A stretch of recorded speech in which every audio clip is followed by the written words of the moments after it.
The war had lasted 18 years. Admiral stood on the bridge of her flagship, the Indomitable, and watched the stars through the observation window. Each star reminded her of a battle. Each battle reminded her of the people she had lost. The Dominion had attacked humanity without warning. They came from the dark spaces between galaxies, tall creatures with gray skin and 4 arms. Their ships were fast and their weapons were deadly. In the first year alone, they destroyed 12 human colonies. Billions of people died in fire and silence. But humanity did not break. They fought back with everything they had. They built new ships. They trained new soldiers. They learned how to hurt the just as badly as the hurt them. Now, after 18 years of blood and tears, received a message that changed everything. The communication officer, a young man named, turned from his station with wide eyes. Admiral, we have an incoming transmission. Priority 1. It is from the High Council. Felt her heart stop for just a moment. In 18 years of war, they had never sent a priority message. They only sent weapons and death. Put it on screen, she said. The image appeared before her. A elder, his gray skin wrinkled with age, his 4 hands folded in front of him. He wore the golden robes of the High Council. Admiral of the human fleet, the elder said. His voice was smooth like oil. I am Council Speaker. I bring you an offer of peace. The bridge went silent. Every officer stopped breathing. Peace, repeated. The word felt strange in her mouth. Yes, said, the High Council has decided that this war has cost both our peoples too much. We propose a full treaty. We will recognize all human territories. We will pay reparations for the damage we have caused. We will share our technology with you, and we will become allies against the dangers that exist in the darkness of space. Did not smile, she did not cry with relief. Instead, she felt something cold crawl up her spine. I will bring your offer to Earth, she said carefully. They will decide. Of course, said, we await your answer with hope. The transmission ended, stood very still for a long moment. Admiral asked, this is good news, is it not? Turned to look at him, was 23 years old. He had been 5 when the war started. He had grown up knowing nothing but conflict. Perhaps, she said, or perhaps it is the most dangerous thing we have ever faced. 3 days later, stood in a secure room deep beneath the surface of Earth. The room had no windows. The walls were made of metal that blocked all signals. Only 5 people in the entire human government knew this room existed. General sat at the head of the table. He was an old soldier with gray hair and scars on his face. He had fought on the ground, in the mud and blood of 3 different worlds. He had seen what they did to prisoners. He had nightmares that would never stop. Intelligence Director sat to his right. She was younger, with sharp eyes that missed nothing. Her job was to know things that others wanted to keep hidden. She was very good at her job. Dr. Sara was there too, a woman who had spent her life studying alien languages and cultures. She understood the better than anyone else on Earth. A commander, the youngest person in the room, represented the Navy's Strategic Planning Division. He was the kind of man who thought 10 steps ahead of everyone else. An admiral who had brought them this impossible offer. They are lying, General said. His voice was flat and certain. They do not make peace, they make graves. The question is why they are lying, said. She pressed a button and holographic data filled the air above the table. Our intelligence indicates that they have lost approximately 60% of their fleet reserves. Their economy is struggling. Their people are tired of war. So they need time to rebuild, Commander said. Exactly, nodded, but that does not explain why they are offering us so much. Technology sharing, reparations, these terms are incredibly generous, too generous. Dr. Sora leaned forward. I have studied 11 species that made treaties with thee in the past.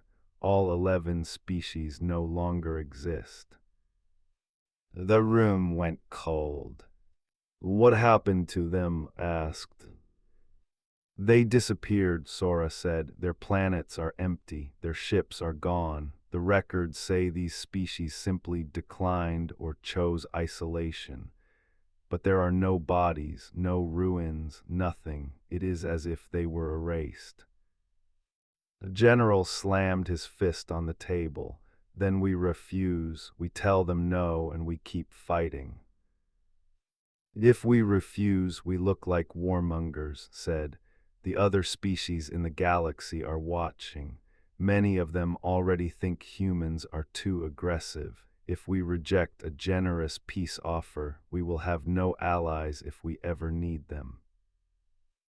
So we accept and wait for them to kill us, demanded.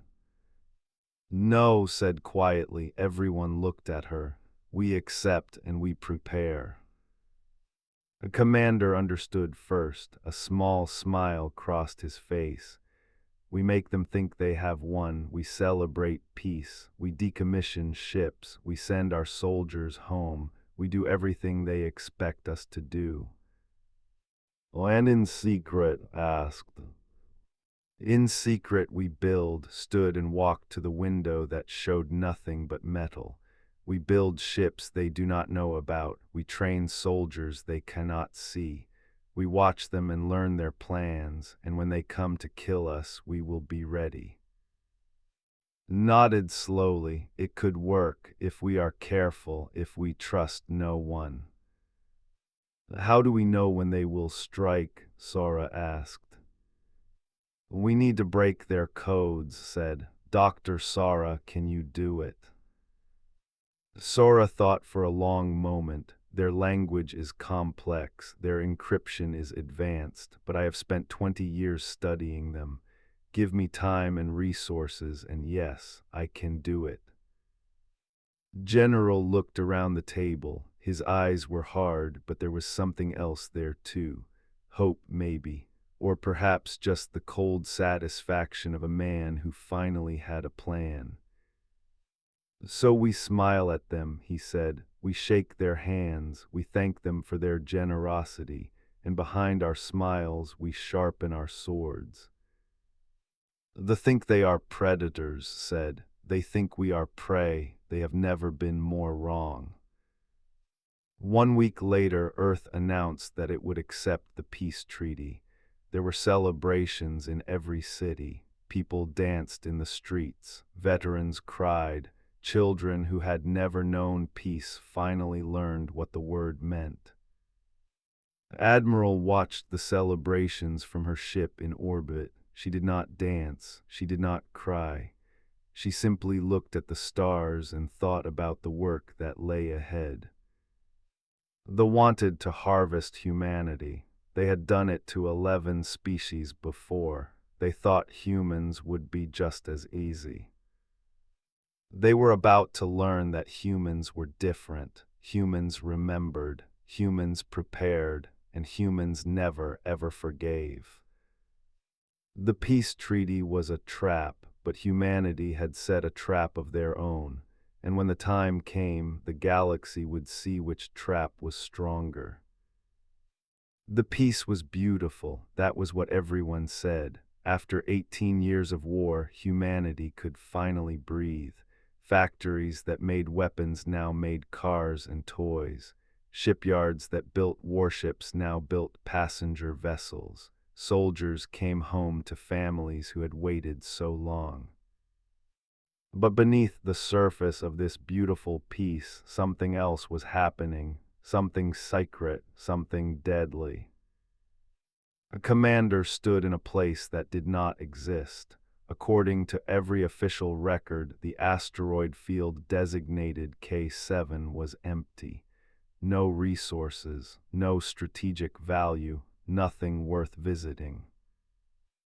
In reality, K7 contained the largest hidden shipyard in human history.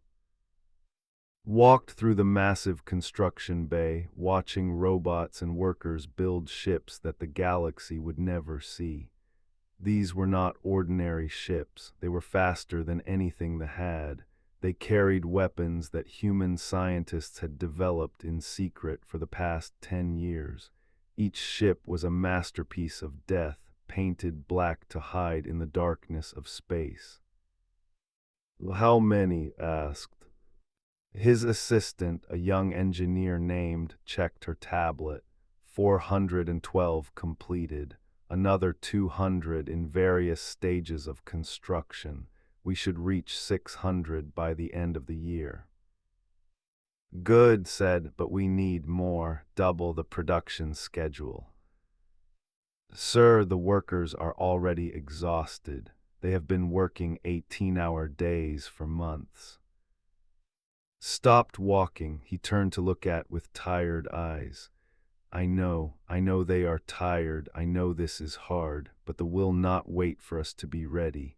Every ship we do not build is a city that will burn. Every day we waste is a family that will die. Nodded slowly, she understood. Everyone who worked at K7 understood. They had volunteered for this mission because they knew the peace was false. They worked themselves to the bone because they loved their families, their friends, their home. I will talk to the teams, she said. We will find a way. On Earth, Dr. Sora sat in a room filled with screens and data. She had not slept in 3 days. Her eyes burned, her head ached, but she could not stop. She was so close. The language was like nothing she had ever seen. It had 17 different ways to express time. It had sounds that human throats could not make, and their encryption was built into the language itself, so that even if you understood the words, you might not understand the meaning. But Sara was brilliant. She had spent 20 years of her life studying she knew their history. She knew their culture. She knew how they thought. And now, finally, she had found the key. There, she whispered. Her fingers flew across the keyboard. Symbols on the screen shifted and changed. What had been meaningless noise became words. What had been words became sentences. What had been sentences became horror. Sora read the decoded message 3 times. Then she read it again, hoping she had made a mistake. But she had not made a mistake. The message was clear. She picked up a secure phone and called Director. I broke it, Sora said. Her voice was shaking. I broke their code. What did you find? Asked. Sora took a deep breath. They call it the harvest. They have done it 11 times before. They sign a peace treaty with a species. They wait until that species reduces their military. Then they attack during some kind of celebration or ceremony. They kill everyone, every man, woman, and child. They take the resources and move on to the next victim. Silence on the other end of the phone. When? Asked finally. 3 years after the treaty signing, they will attack during something they call the Peace Festival, a celebration we will hold to honor the treaty. 3 years, said. We have 3 years to prepare. There is more, Sora said. They have already sent ships, hidden ships. They are placing them in hidden positions around our solar system. When the attack comes, we will be surrounded. How many ships? I do not know yet, but based on what they did to other species, at least 300, maybe more. Was quiet for a long moment, keep decoding. I want to know everything they say, every plan, every ship position, every name of every officer involved. I will not stop until I know it all, Sora said. Meanwhile, Captain Jin was officially retired.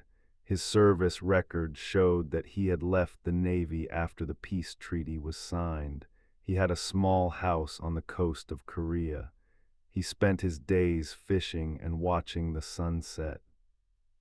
This was all a lie. In reality, Jin commanded the Ghost Squadron, 2,000 pilots who had retired or died in the final battles of the war. They trained in a facility hidden in the clouds of Jupiter, where the storms blocked all sensors and surveillance. Jin stood before his pilots in a massive hangar. Their ships waited behind them, sleek and deadly. You know why you are here, Jin said. You know what is coming. In 3 years, they will attack Earth. They expect to find a peaceful planet with no defenses. Instead, they will find us. He walked along the line of pilots. Some were young, some were old. All of them had the same look in their eyes. They had lost people in the war. They had sworn to never lose anyone again. We will train every day, Jin continued. We will learn every weakness of the ships. We will practice until we can fight in our sleep. And when the day comes, we will rise from the darkness like ghosts. They will not see us coming. They will only see us when it is too late. A young pilot named raised her hand. Sir, what about our families? They think we are dead. Jin's face softened. This was the hardest part, the sacrifice that no one talked about. I know, he said quietly. I know what we have given up. My daughter thinks her father died in the Battle of Mars. My wife visits my grave every week. His voice cracked slightly, but he pushed on. But this is the price we pay. If we succeed, our families will live. If we fail, they will die. There is no middle ground. Nodded, she understood. They all understood. Back on Earth, Ambassador smiled at the delegation. She was good at smiling. She had practiced in front of a mirror until her smile was perfect, warm and welcoming, and completely false. We are so grateful for this opportunity, she said to the representative, a tall creature named. After so many years of war, peace feels like a dream. It is our pleasure, said. His forearms made a gesture that meant friendship in culture. We should never have fought. Our peoples have so much to offer each other. I agree completely, said. I hope we can build a future together, a future of cooperation and trust. What did not know was that had a tiny device in her ear. Through that device, she received translations of every communication in the room. She knew that had just sent a message to his superiors saying that the humans were foolish and trusting, perfect for harvest. Kept smiling, she offered more wine. She laughed at his jokes. And in her mind, she counted the days until his species would learn the true meaning of human hospitality. The general reviewed the preparations every night. He could not sleep anyway. The nightmares were too strong. In his office, he had a map of the solar system. On that map, red dots showed the known positions of hidden ships. Blue dots showed the positions of human defenses. Green dots showed the secret weapons platforms that were being built on every moon and asteroid. The blue and green dots outnumbered the red dots 3-1. We will be ready, whispered to himself. We will be ready. He thought about the 11 species that had destroyed. He thought about their empty planets, their erased histories, their forgotten children. He made a promise to those species, a promise he would keep no matter what it cost. They would never harvest another world. Humanity would make sure of it, and when the trap was sprung, it would not be humanity that died. It would be the who learned what it meant to face a species that had anticipated their betrayal, a species that smiled while sharpening its claws, a species that had turned peace into the deadliest weapon of all. The countdown had begun, 3 years, 1,095 days, and humanity would use every single one of them. 3 years passed like water through fingers, fast and slow at the same time. Every day brought humanity closer to the moment of truth. The Peace Festival was scheduled for October 15th. It would be held in Geneva in the Grand Amphitheater where the treaty had been signed. Leaders from both species would attend. Millions would watch on screens across the galaxy. It was supposed to be a celebration of hope and unity.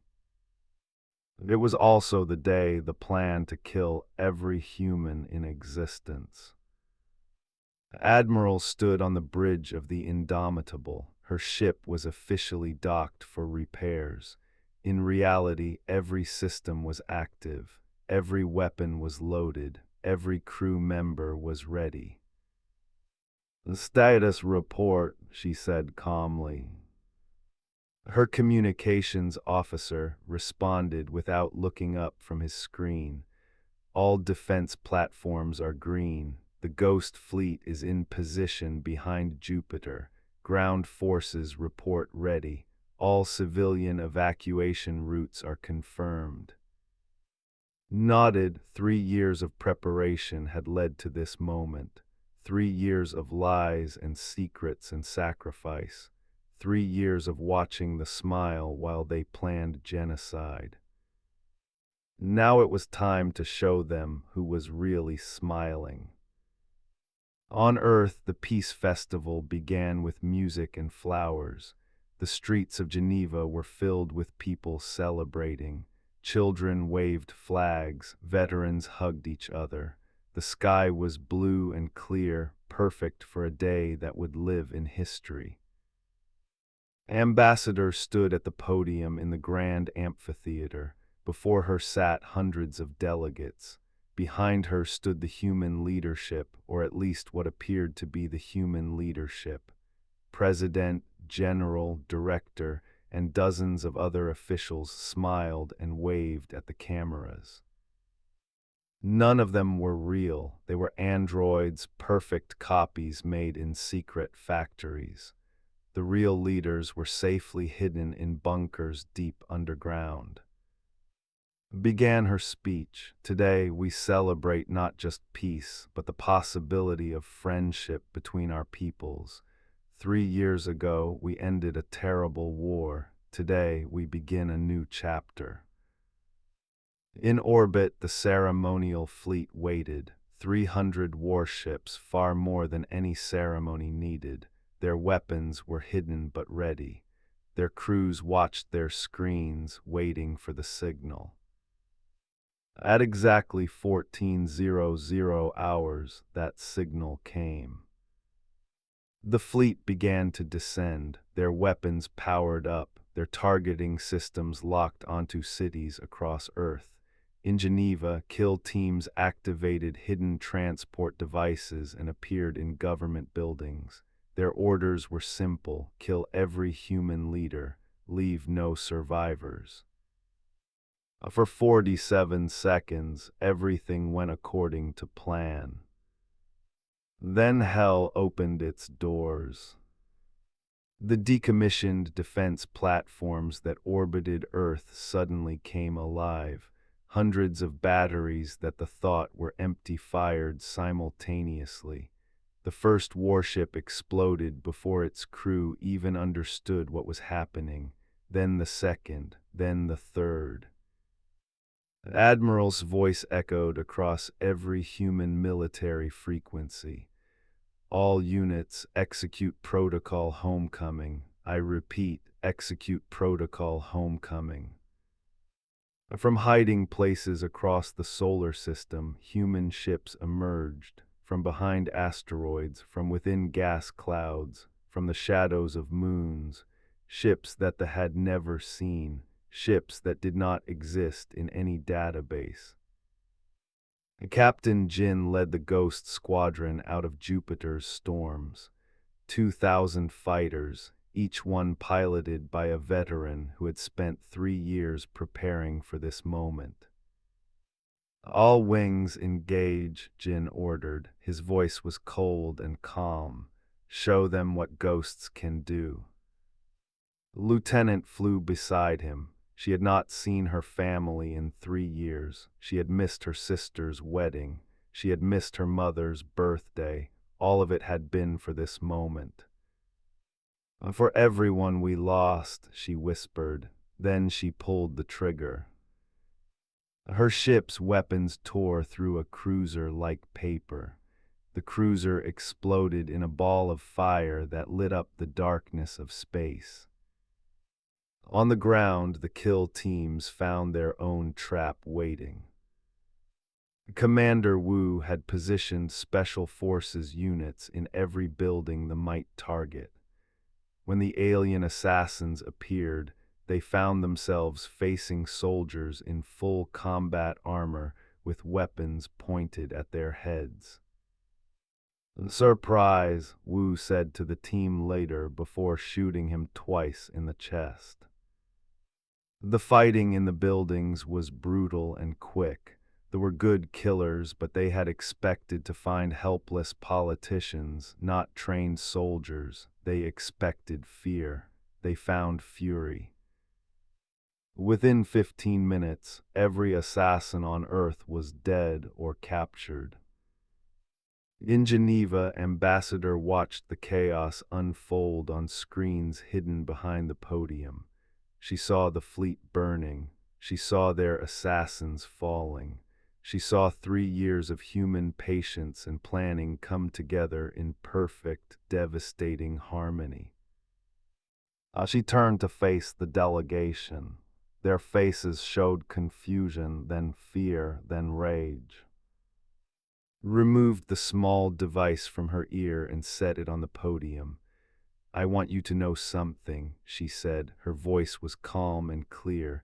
"We read your messages, all of them, every plan, every order, every time you laughed about how easy it would be to harvest us." The light delegate stood up. His 4 hands were shaking. "This is an outrage. This is a violation of the peace treaty." "The peace treaty was a lie," said. "You never intended to keep it. You intended to kill us, every man, every woman, every child, just like you did to the 11 species erased from existence. Did you think we would not learn?" "Those species were weak," snarled. "They deserved what happened to them." "And us," asked, "do we deserve what is happening right now?" She pointed to the screens behind her. They showed the fleet being torn apart. Ships exploded. Escape pods were captured. The proud armada that was supposed to conquer Earth was becoming debris. "You made a mistake," said. "You saw that we wanted peace, and you thought that made us weak. You saw that we celebrated the end of war, and you thought that meant we had forgotten how to fight. But wanting peace does not make us weak. It makes us careful. It makes us patient. It makes us deadly." Dr. Sora burst into the amphitheater through a side door.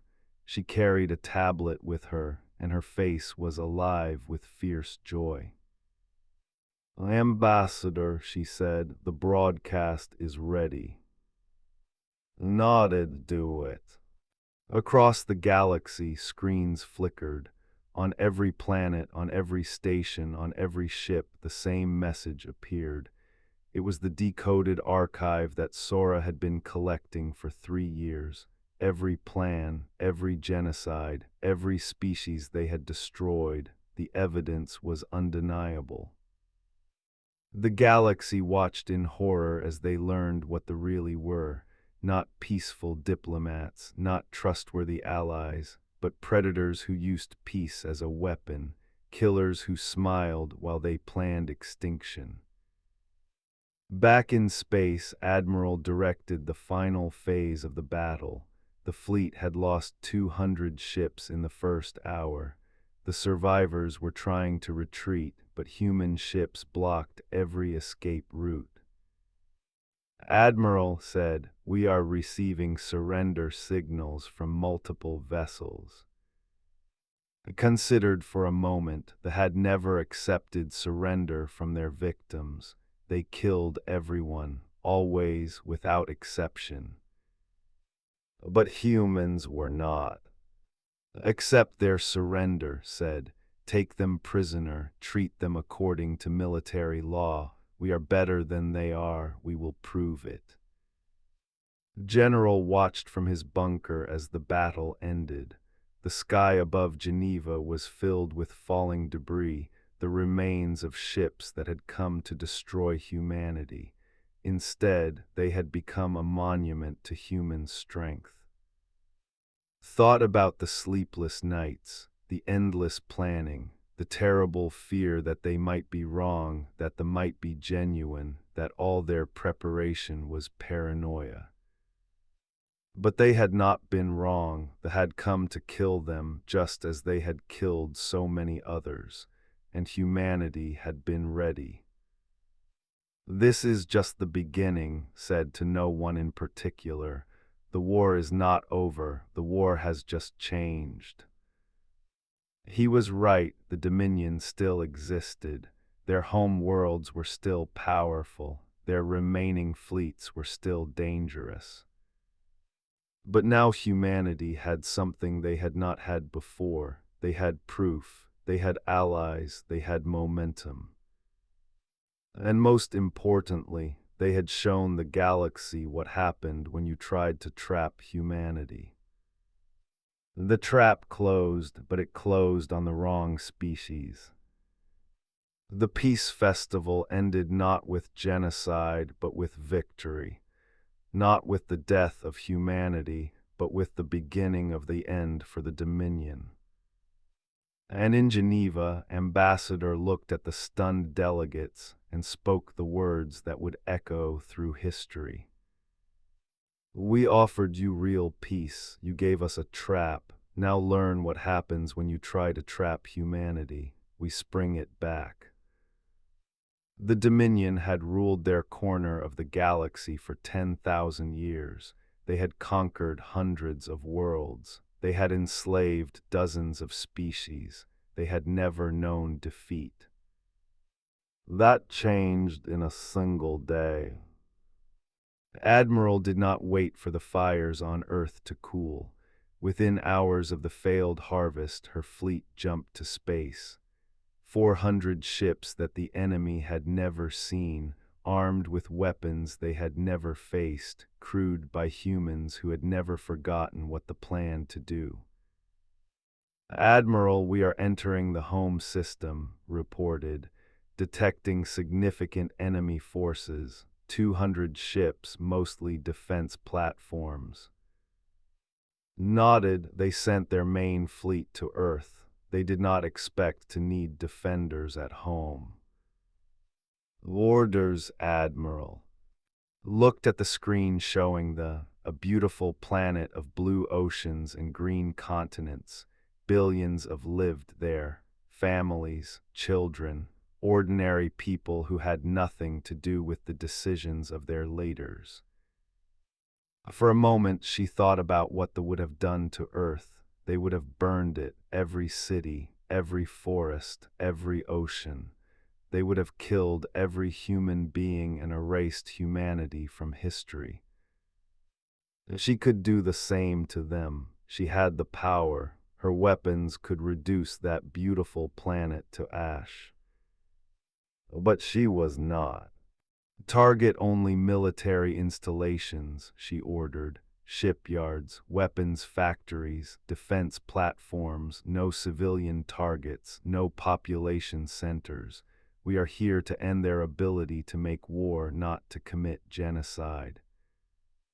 Some of her officers looked surprised, others nodded with relief. They had all lost people in the war. They all had reasons to want revenge, but they also knew that revenge was not the same as justice. All ships engage defensive targets, said. Show them that humans fight differently. The battle was short and brutal. The defenders fought hard, but they were outnumbered, and human ships moved through their formation like wolves through sheep. Within 3 hours, every military installation in the system was destroyed or captured. And not a single civilian was harmed. On the surface of the general led the ground assault. His target was not the population. His target was the slave camps. For thousands of years they had kept slaves, species they had conquered but not completely destroyed, workers who built their ships and grew their food and served their every need. These slaves lived in massive camps on every world, forgotten by the galaxy. Until now. This transport landed outside the largest slave camp on the. It held over 1 million prisoners from 6 different species. They had been born in chains. They had lived their entire lives in chains. They had never known freedom. The camp guards saw the human ships and ran. They knew what was coming. They had seen the broadcasts about Earth. They knew that humanity was not here to negotiate. Walked through the gates of the camp alone. Behind him, thousands of human soldiers waited, but he wanted the slaves to see a single human first. He wanted them to see that they did not need to be afraid. The slaves stared at him. They were thin and broken. Some of them did not even look up. They had stopped hopping long ago. Stood in the center of the camp and spoke. His voice was amplified by speakers so that everyone could hear. My name is General of Earth. I am human. They tried to destroy my people. They failed. Now we have come to set you free. Silence. The slaves did not understand. Freedom was a word that had no meaning in their lives. Then one of them spoke, a tall and thin with silver skin. Her voice was rough from years of not using it. I'm free, she said. There is no such thing as free. Walked toward her. He removed his helmet so she could see his human face with its human tears. There is now, he said, the rule is ending. Your chains are being cut. You can go home. We have no home, they said. They destroyed our world. We are the last of our kind. Felt his heart break. They had been one of the 11 species. They had not been completely destroyed. Some had been kept alive as slaves to suffer and work and die slowly over generations. Then we will help you build a new home, said. Humanity remembers what they did. We will not let you be forgotten. Across the Dominion, the same scene played out over and over. Human soldiers opened slave camps and broke chains. Species that had believed they were alone discovered that someone had come for them. Someone had remembered. Someone had cared enough to fight. Dr. Sora led a team to the archives. These were the most protected computers in the Dominion, containing records going back thousands of years.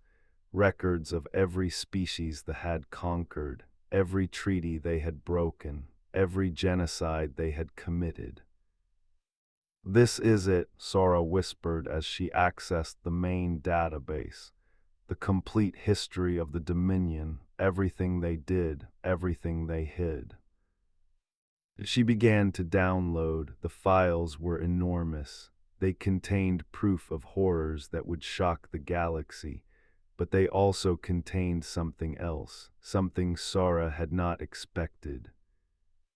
"General," she said into her communicator, "I found something. The 11 species that the destroyed, some of them left survivors, hidden populations on remote moons and asteroids, the knew about them but decided they were not worth hunting." This voice came back filled with emotion. "Locations. Sending them now, sir. There are thousands of survivors, maybe tens of thousands. They have been hiding for centuries, thinking they were the last of their kind." "Send ships," ordered. "Tell them they are finished. Tell them they can come home." In space, Captain Jin and the Ghost Squadron hunted the remaining fleet. The enemy ships tried to scatter, to hide, to escape to distant systems where they could rebuild. They failed. Jin had spent 3 years learning how to find ships that did not want to be found. He knew their hiding spots. He knew their escape routes. He knew their fear.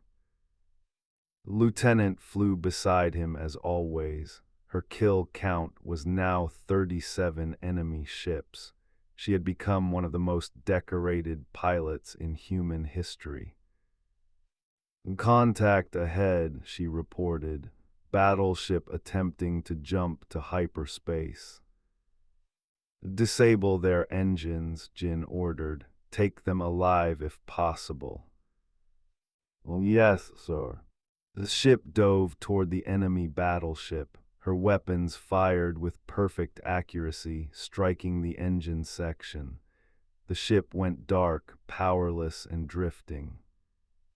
"Battleship disabled," reported. "Launching boarding parties." The captured ship contained something important. The High Council had tried to escape. All 7 members of the ruling body that had ordered the harvest were aboard. They had planned to hide in a distant system until they could rebuild their forces. Instead, they found themselves in human custody. Jin looked at them through the screen of the brig. 7 of the most powerful beings in the Dominion, now prisoners. "You will pay for this," the lead council member snarled. "The will never submit. We will destroy you eventually." Jin smiled. It was not a nice smile. "No," he said, "you will face trial. Every species you tried to destroy will judge you, and the galaxy will see what happens to those who use peace as a weapon of genocide." The news spread across the galaxy like fire. The Dominion had fallen. The species that had terrorized hundreds of worlds for 10,000 years had been defeated by a single planet that they had tried to destroy. Species that had lived in fear of the began to hope. Species that had remained neutral began to speak up. Species that had believed themselves alone discovered that humanity had been fighting for them all along. On Earth, crowds gathered to welcome the returning soldiers, but it was not just humans in those crowds. Survivors stood beside human families, refugees waved flags, children born in slavery and freed by human soldiers played in streets they had never seen. Admiral watched from orbit. She had started this journey wanting to protect her own people. She had ended it by freeing millions of people she had never met. "Admiral," said quietly, "you did it. You saved everyone." Shook her head. "Not just me, all of us. Every soldier who fought, every scientist who planned, every family that sacrificed. We did this together." As she looked at the blue-green planet below, Earth home, safe for now. But she knew the work was not finished. The The threat was ended, but the galaxy was still dangerous. Other species watched humanity now, some with hope, some with fear, some with jealousy. The question was what humanity would do with its victory. Would they become conquerors like the? Would they use their power to dominate others? Or would they choose something different? Already knew the answer. Humanity would do what they had always done. They would protect the innocent. They would punish the guilty. They would build rather than destroy. The had taught them an important lesson. Peace could be a weapon, trust could be a trap. But humanity had learned a different lesson too. Strength meant nothing without honor. Victory meant nothing without justice. They had defeated the not just because they were stronger, but because they were better. And that was the real victory. 1 year had passed since the Festival of Ashes. That was what they called it now. The day the trap failed. The day humanity showed the galaxy what it meant to fight back. The world had changed. The galaxy had changed. Everything was different now. In Geneva, where the first trap had been sprung, a new ceremony was taking place. But this one was not a lie. This one was not a trick. This one was real. Representatives from 37 species had gathered, with their silver skin, with their 4 eyes, with their long, graceful limbs, species that had been slaves, species that had been hiding, species that had believed they were alone in the universe. All of them had come to Earth. All of them had come to witness history. Admiral stood at the podium where Ambassador had stood 1 year ago. Behind her, the flags of every species hung in a long row. Before her, hundreds of delegates watched and waited. 1 year ago began the tried to harvest humanity.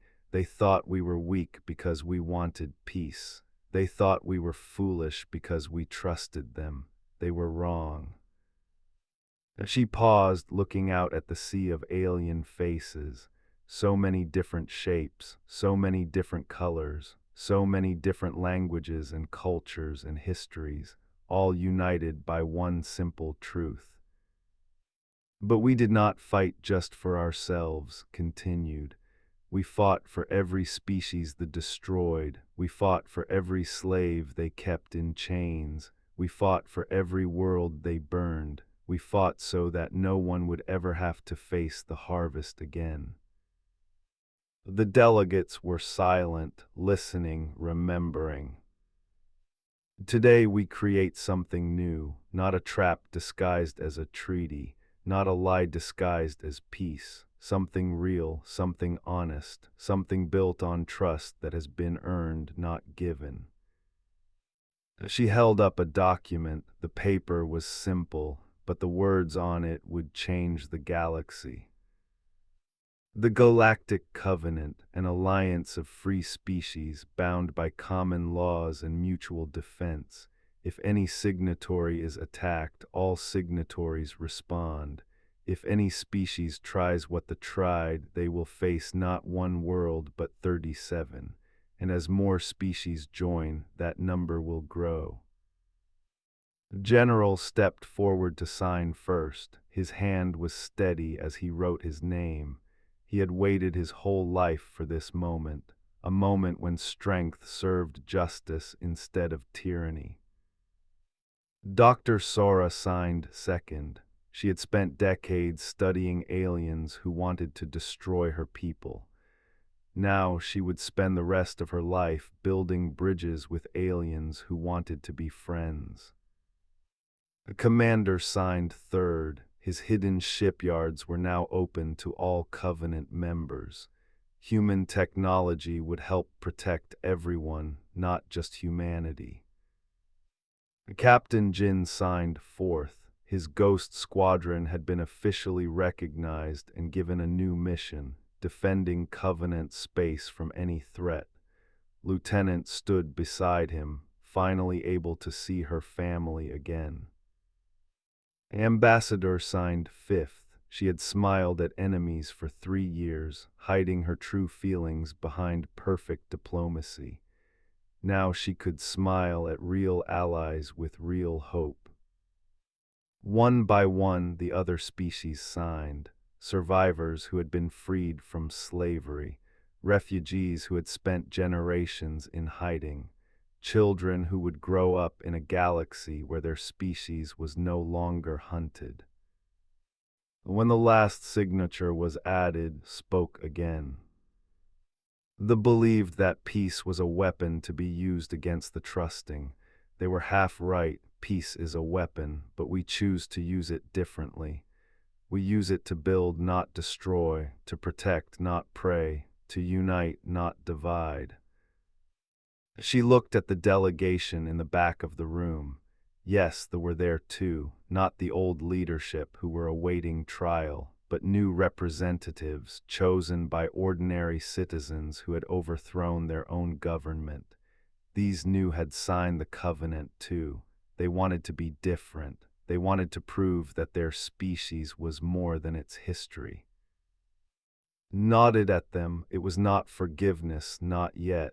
Trust would have to be earned over many years, but it was a beginning. We have all lost much, concluded. Every species in this room has scars. Every one of us has buried friends and family. Every one of us has known fear and pain, but we are still here. We survived, and together we will make sure no one has to suffer what we suffered. The room erupted in applause. Delegates from 37 species stood and cheered. Some cried, some laughed, some did both at the same time. For the first time in recorded history, the galaxy had hope. After the ceremony, the delegates scattered to celebrate, but the human leaders gathered one last time in the secure room beneath the surface of Earth, the room where they had first planned their response to the trap. "We did it," Director said. She looked tired but happy. "We actually did it." "Not just us," said all of humanity, every scientist and soldier and factory worker, everyone who kept the secret, everyone who believed. General stood by the window, staring at nothing. "I spent my whole career fighting wars. I never thought I would see the start of something like this, a real alliance, a real chance for peace." "That taught us something important," Dr. Sora said. "Trust must be, treaties must be backed by strength. Peace without the ability to defend it is just surrender." The commander nodded. "That is why we keep building ships. That is why we keep training soldiers. Not because we want war, but because we understand what happens when predators think you are weak." Captain Jin spoke for the first time. He had been quiet all day, lost in thought. 3 years ago, I said goodbye to my family. I let them think I was dead so I could train for a battle that might never come. Yesterday, I finally told my daughter the truth. "How did she react?" asked. Jin smiled. It was a real smile, not the cold expression he wore in battle. "She hit me, then she hugged me, then she hit me again, then she told me she was proud of me." Everyone laughed. It was good to laugh. They had not laughed much in the past 4 years. "What happens now?" asked. He had been invited to the meeting as a representative of the younger generation, the generation that would inherit this new galaxy. Looked at him. "Now we build, we teach, we protect. The covenant is just the beginning. There are hundreds of species out there who do not know about us yet. Some of them are good, some of them are dangerous. Our job is to find the good ones and defend against the dangerous ones." "Will there be more wars?" asked. Probably admitted, the galaxy is a big place. There will always be those who want to take from others, but now they will think twice, because they will know that attacking one Covenant member means attacking all of them. And they will know what happened to the added. That story will be told for thousands of years. The species that tried to trap humanity and fell into their own trap. The meeting ended with a toast. 37 glasses raised to 37 species united, to the fallen who would never see this day, to the children who would grow up in a safer galaxy. That night walked alone through the streets of Geneva. The city was filled with celebration, but she needed quiet. She needed to think. She found herself at a memorial wall, names carved in stone lit by soft light, the names of everyone who died in the war, millions of names stretching across a wall that seemed to go on forever. She touched one of the names, her brother. He had died in the first year of the war, defending a colony that the had destroyed. She had joined the Navy because of him. She had fought and planned and sacrificed because of him. "We did it," she whispered. "We stopped them. We saved everyone else. I hope you can see this. I hope you are proud." She stood there for a long time, surrounded by names and memories, the past and the present, the dead and the living. Finally, she turned and walked back toward the celebration. There was still work to do. There would always be work to do, but for tonight, she would let herself be happy. Above the memorial wall, words were carved into the stone, the same words that would be carved into monuments across 37 worlds, the words that would define this new era. They thought our trust was weakness. They learned otherwise. Humanity had been tested. Humanity had survived. And now humanity would lead the galaxy towards something better. Not perfect, not without conflict or challenges, but better. The peace treaty had been a trap, but humanity had anticipated it, and in doing so, they had changed everything. Forever.